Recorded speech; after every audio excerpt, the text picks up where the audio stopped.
Jangan lupa subscribe YouTube channel Metro TV News dan jangan lupa nyalakan notifikasinya.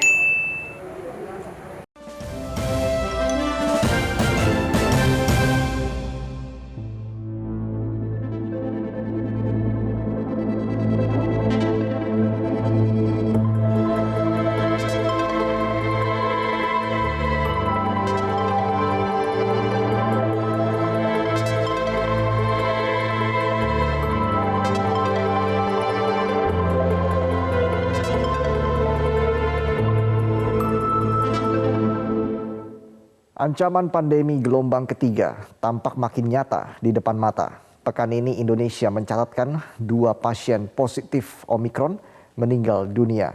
Presiden Jokowi kembali mengajak seluruh warga untuk berkontribusi menekan laju penyebaran pandemi.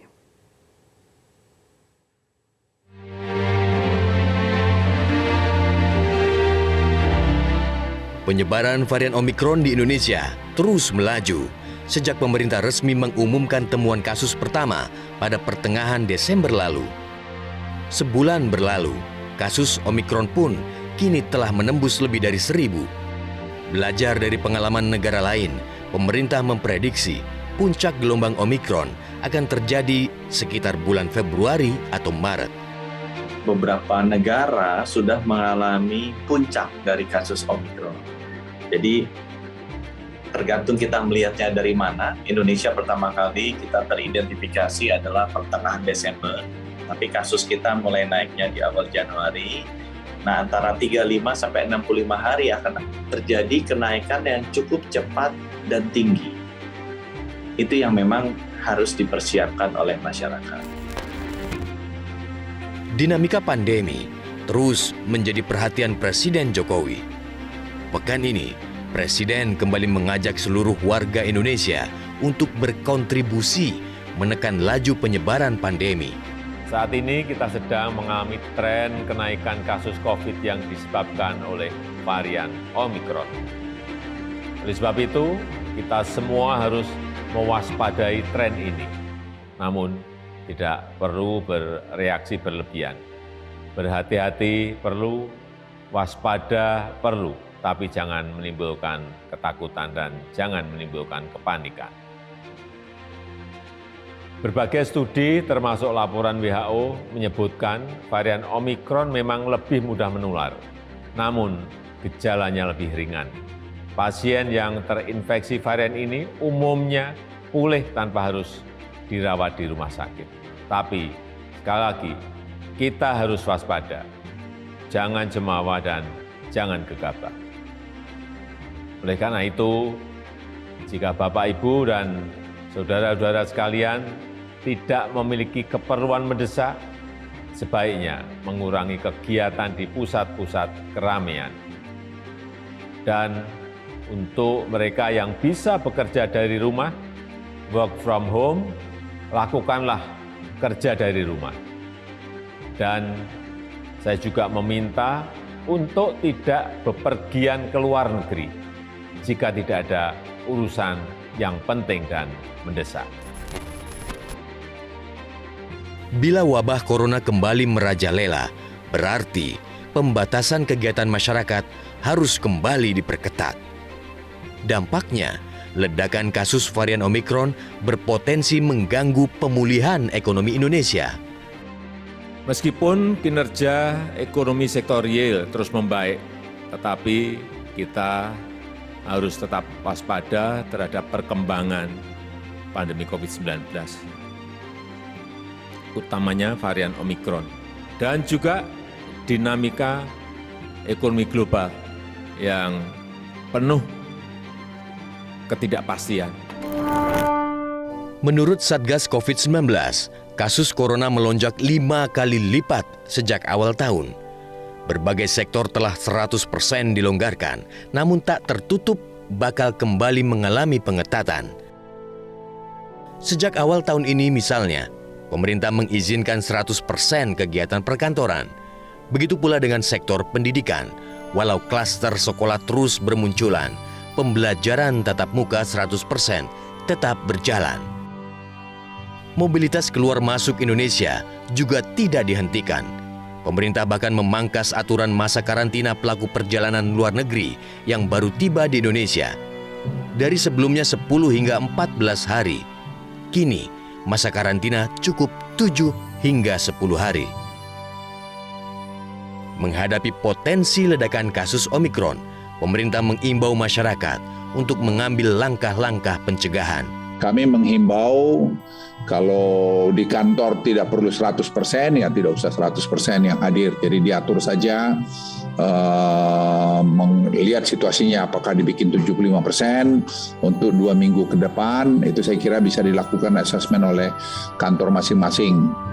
Khususnya kantor, kalau industri saya kira tidak ada masalah. Selain itu Presiden juga minta agar kita seluruh masyarakat dapat membatasi diri untuk berpergian ke luar negeri. Hanya kalau betul-betul perlu saja pergi ke luar negeri. Dan pejabat-pejabat pemerintah malah sudah dilarang untuk tidak melakukan perjalanan ke luar negeri untuk 3 minggu ke depan ini.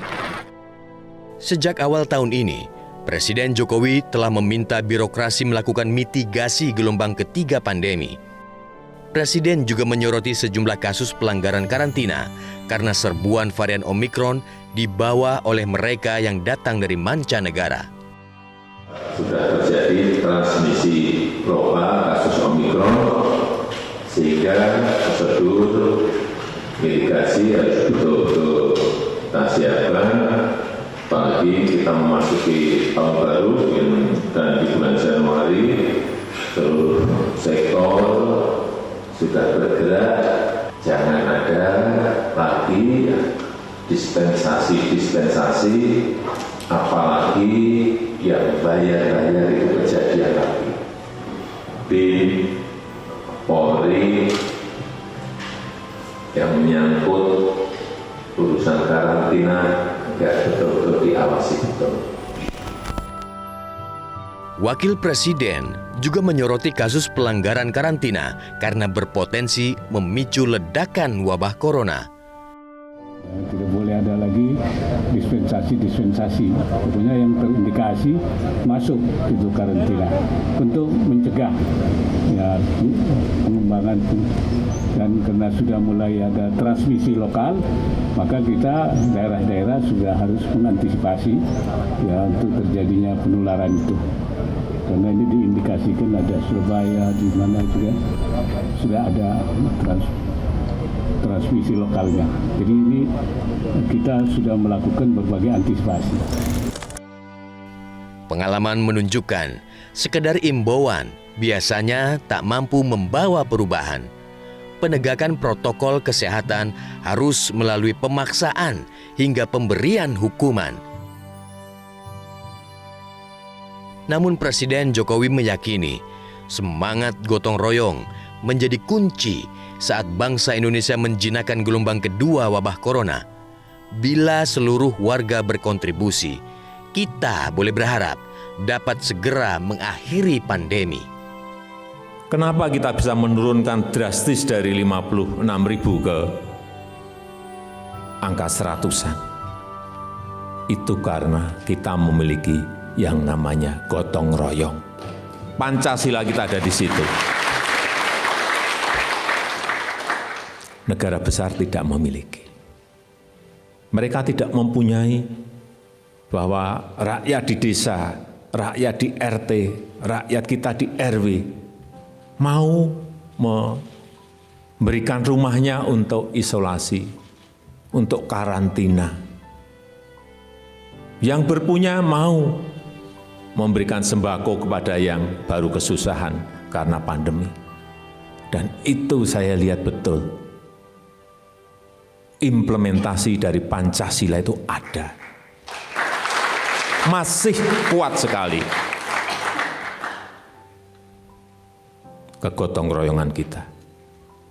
Itu yang tidak dimiliki oleh negara lain. Banyak yang kaget kenapa Indonesia bisa tahu-tahu turun dari 56.000 ke hanya angka-angka 100-an. Ya kuncinya di situ.